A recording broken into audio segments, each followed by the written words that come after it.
Now, in this question, if you see what is given, that a graph is given where on the y-axis we have the enthalpy and x-axis we have the reaction coordinate, means the progress of the reaction.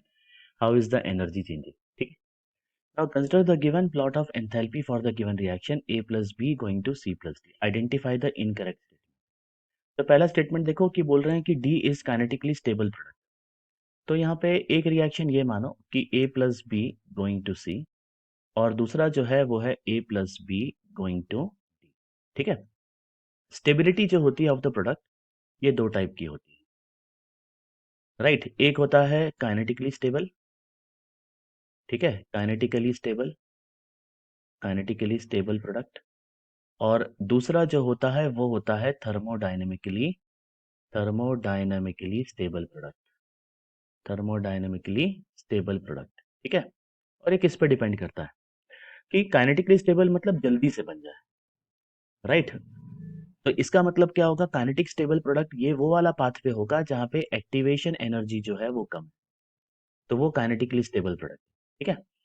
दूसरा thermodynamically stable मतलब क्या होगा, जो enthalpy है, energy content है of the product should be less, जितनी कम energy content of product है शुड बी लेस, राइट? क्योंकि हम जानते हैं कि स्टेबिलिटी जो है it is inversely proportional to energy content, right? ठीक है, जहां पे एनर्जी कंटेंट ज्यादा होगा स्टेबिलिटी कम है, कहीं ना कहीं तो एनर्जी छोड़ेगा, रिएक्शन करने की कोशिश करेगा।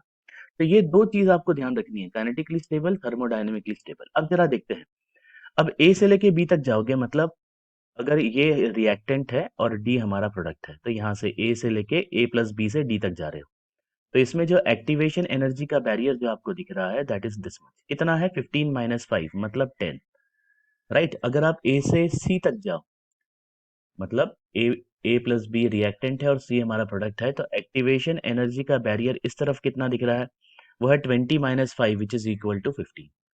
तो एक्टिवेशन एनर्जी बैरियर कहाँ पे है, कम कहाँ पे है, A plus B going to D में है, राइट?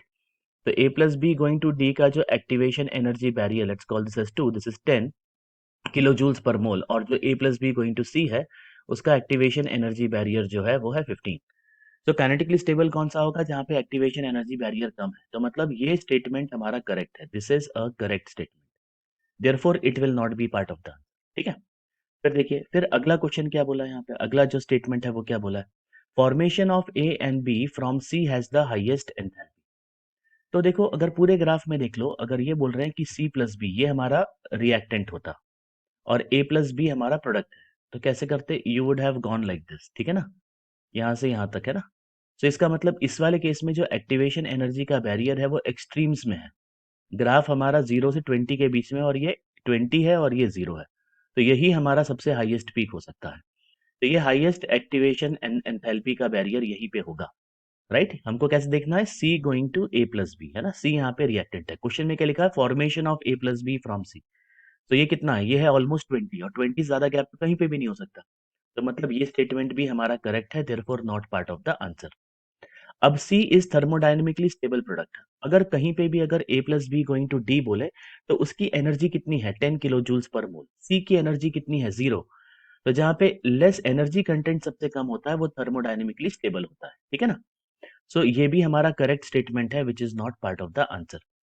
लास्ट यही बचा और यही आंसर होगा, और क्यों होगा वो देख लेते हैं। एक्टिवेशन एनर्जी तो फॉर्म सी की एक्टिवेशन एनर्जी 15 है, डी फॉर्म करने की एक्टिवेशन एनर्जी 10 है, तो इसकी एनर्जी ज्यादा हुई, ये लेस नहीं है, ये हमारा इनकरेक्ट स्टेटमेंट है, ठीक है ना। This is the incorrect statement, therefore this should be the part of the answer. तो answer for this question should be D.